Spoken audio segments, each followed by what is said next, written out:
जैसा कि आप सभी को पता है कि इस चैनल के माध्यम से आप सभी को राष्ट्रीय आय एवं योग्यता आधारित छात्रवृत्ति परीक्षा अर्थात राष्ट्रीय खोज प्रतिभा परीक्षा या फिर आप कह सकते हैं NMMS की परीक्षा या फिर PM यशस्वी योजना, जिसमें छात्र छात्रा को जो है 75 से लेकर के 1,25,000 तक स्कॉलरशिप मिलती है। और उसके बाद श्रेष्ठा की जो परीक्षा होती है, जिसके अंतर्गत SC के बच्चों को जो है अलग से एक अच्छे स्कूल की व्यवस्था की जाती है यदि वह टेस्ट पास कर लेता है। उसके लिए हम आपको अच्छे अच्छे क्वेश्चन प्रोवाइड करा रहे हैं। तो चलिए स्टार्ट करते हैं। क्वेश्चन नंबर 1 है हमारा, ऊर्जा की आवश्यकता होती है भोजन के पकाने में, बिजली जलाने में, पानी गर्म करने में, उपरोक्त सभी में। तो आप सभी जानते हैं कि ऊर्जा की आवश्यकता हमें उपरोक्त सभी के लिए होती है। भोजन भी ऊर्जा के द्वारा पकता है, बिजली जलाने में भी ऊर्जा का प्रयोग होता है, पानी गर्म करने में भी ऊर्जा का प्रयोग होता है। फिर क्वेश्चन नंबर 2 है, मनुष्य को जितनी ऊर्जा की आवश्यकता होती है उसका अधिकांश भाग में प्राप्त करते हैं ईंधन से, विद्युत से, उपरोक्त दोनों से, किसी से नहीं।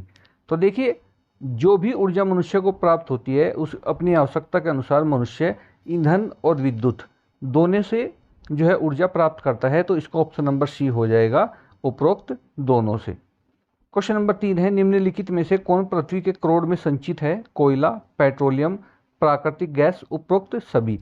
अर्थात कौन सा पृथ्वी के अंदर जो आंतरिक परत है सबसे अंदर की उसमें संचित है? तो देखिए, इसमें कोयला भी, पेट्रोलियम और प्राकृतिक गैस, ये तीनों जो है पृथ्वी के गर्भ में है। पृथ्वी की अंदर की जो परत है जिसे क्रोड कहते हैं उसमें समाये हुए हैं, वहाँ ही इकट्ठा हुए हैं। तो इसका ऑप्शन आ जाएगा ऑप्शन नंबर डी, उपरोक्त सभी। नेक्स्ट क्वेश्चन देखते हैं, क्वेश्चन नंबर 4 देखते हैं। क्वेश्चन नंबर 4 बहुत ही अच्छा क्वेश्चन है। निम्न में से किसे न तो नष्ट किया जा सकता है न ही उत्पन्न किया जा सकता है? सीसा, कार्बन, ऊर्जा, लकड़ी। तो देखिए, ऐसी जो वस्तु है या कह लीजिए प्रकृति में जो है वह है ऊर्जा। इसको न तो नष्ट किया जा सकता है और न ही इसको उत्पन्न किया जा सकता है। क्वेश्चन नंबर 5, निम्नलिखित में से कौन ऊर्जा स्रोत के उदाहरण हैं? पानी, ज्वार भाटा, पवन, उपरोक्त सभी। तो देखिए, पानी और ज्वार भाटा और पवन, इन सभी से जो है हमें ऊर्जा प्राप्त होती है। ऑप्शन नंबर डी इसका सही होगा। क्वेश्चन नंबर 6 की बात करते हैं। क्वेश्चन नंबर 6 है, जैव गैस में निम्नलिखित में से सबसे अधिक प्रतिशत किसका पाया जाता है? इथेन का, मीथेन की, ब्यूटेन का या फिर प्रोपेन का? तो सबसे अधिक जो प्रतिशत होता है वह होता है मीथेन का। नेक्स्ट क्वेश्चन देखते हैं। क्वेश्चन नंबर 7 है, रेडियो सक्रियता की इकाई है वोल्ट, एम्पियर, क्यूरी या सेकंड। तो देखिए, रेडियो सक्रियता की जो इकाई है वह है क्यूरी। क्वेश्चन नंबर 8, वैसे तत्व जो स्वतः विखंडित होकर अल्फा, बीटा, गामा किरणें निकालते हैं क्या कहलाते हैं? रेडियो सक्रिय तत्व, नाभिकीय तत्व, अर्ध तत्व, आकाशीय तत्व।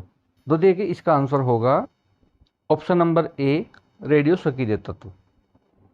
क्वेश्चन नंबर 9, निम्नलिखित में से किस एक का अधिकतम ईंधन मान होता है? अधिकतम ईंधन मान किसका ज़्यादा होता है? चारकोल, गैसोलीन, हाइड्रोजन, प्राकृतिक गैस। तो देखिए, ईंधन का जो मान सबसे अधिक होता है वह होता है हाइड्रोजन का।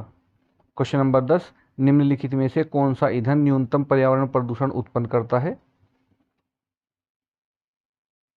यह है, निम्नलिखित में से कौन सा ईंधन न्यूनतम पर्यावरणीय प्रदूषण प्रदर्शित करता है? तो देखिए, इसका आंसर होगा ऑप्शन नंबर सी, इसका भी आंसर हाइड्रोजन ही होगा।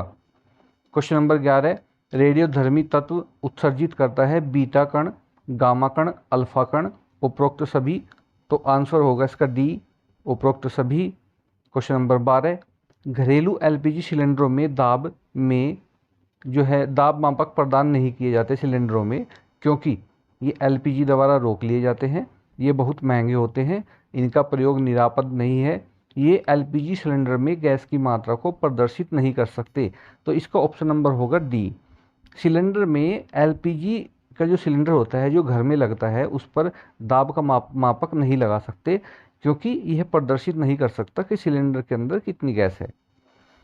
क्वेश्चन नंबर 13, खाना पकाने के समय में प्रयोग की जाने वाली मुख्यतः गैस निम्न में से कौन सी है? मीथेन, नाइट्रोजन एवं ऑक्सीजन के मिश्रण, कार्बन डाइऑक्साइड, कार्बन मोनोऑक्साइड। तो देखिए, खाना पकाने में जो मुख्य गैस है वह यूज होती है मीथेन। क्वेश्चन नंबर 14, द्रवित पेट्रोलियम गैस में शामिल होता है? प्रोपेन, ब्यूटेन, इथेन, उपरोक्त सभी। तो देखिए जो एलपीजी होती है इसमें प्रोपेन, ब्यूटेन और इथेन सभी होता है, तो ऑप्शन नंबर डी इसका सही होगा। क्वेश्चन नंबर है 15, निम्न में से कौन गैर परंपरागत ऊर्जा का स्रोत नहीं है? सूर्य, पवनचक्की, कोयला, सागरीय तरंगे। तो देखिए अगर हम बात करें गैर परंपरागत ऊर्जा का स्रोत नहीं है तो वह क्या नहीं है? आंसर है इसका डी, सागरीय तरंगे। क्वेश्चन नंबर 16, ऊर्जा का नवीकरणीय स्रोत है? कोयला, पेट्रोलियम, सूर्य, प्राकृतिक गैस। तो देखिए ऐसा प्राकृतिक स्रोत जो दोबारा से हमें ऊर्जा दे देता है वह है सूर्य। नेक्स्ट क्वेश्चन देखते हैं, क्वेश्चन नंबर 17। क्वेश्चन नंबर 17 है, निम्नलिखित ऊर्जा रूपांतरण में से किस ऊर्जा के द्वारा प्रकाश संश्लेषण की क्रिया संपादित होती है? ताप से जैव रासायनिक ऊर्जा, प्रकाश से रासायनिक ऊर्जा, ऊष्मा से गतिज ऊर्जा, प्रकाश से ताप ऊर्जा। ऑप्शन नंबर बी सही है, प्रकाश से रासायनिक ऊर्जा। नेक्स्ट क्वेश्चन 18 है, कोयला के अपूर्ण दहन से उत्पन्न होता है oxygen, carbon monoxide, sulphate, carbon dioxide. तो देखिए कोयला के जो अपूर्ण दहन होता है option number B, carbon monoxide. Question number 19, निम्नलिखित में से कौन अनवीकरणीय ऊर्जा स्रोत है? कोयला, केरोसिन, एलपीजी, उपरोक्त सभी।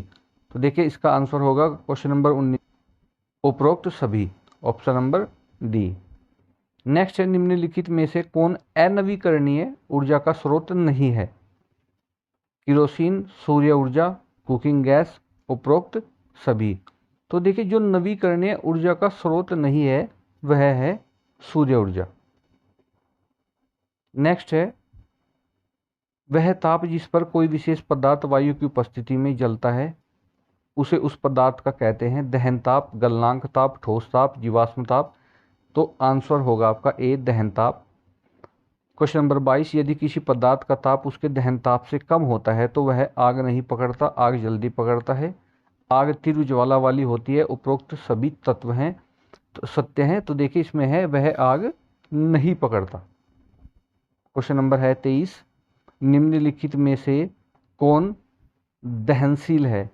केरोसिन, एलपीजी, उपले, उपरोक्त सभी। दहनशील का मतलब है जो आग पकड़ते हैं। तो देखिए केरोसिन भी, एलपीजी भी और उपले जो कि पशुओं के गोबर से बनाए जाते हैं ये सभी जो हैं दहनशील है।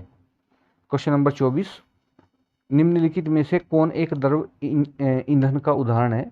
द्रव ईंधन का, केरोसिन, उपले, लकड़ी का कोयला या फिर चारकोल। तो देखिए जो द्रव ईंधन है वह है आपका ऑप्शन नंबर ए है, केरोसिन। क्वेश्चन नंबर 25 है, वायु की अनुपस्थिति में कोयले को गर्म करने पर एक तेलीय द्रव प्राप्त होता है जिसे कहते हैं? केरोसिन, पेट्रोल, कोलतार, उपरोक्त कोई नहीं। तो इसका आंसर होगा कोलतार। तो देखिए ये थे हमारे आज के 25 क्वेश्चन। एनएमएमएस, पीएमई ससुई श्रेष्ठा की परीक्षा की तैयारी करते रहिए, हम आपको वीडियो प्रोवाइड कराते रहेंगे। हमारी वीडियो को लाइक अवश्य करें, शेयर करें। धन्यवाद।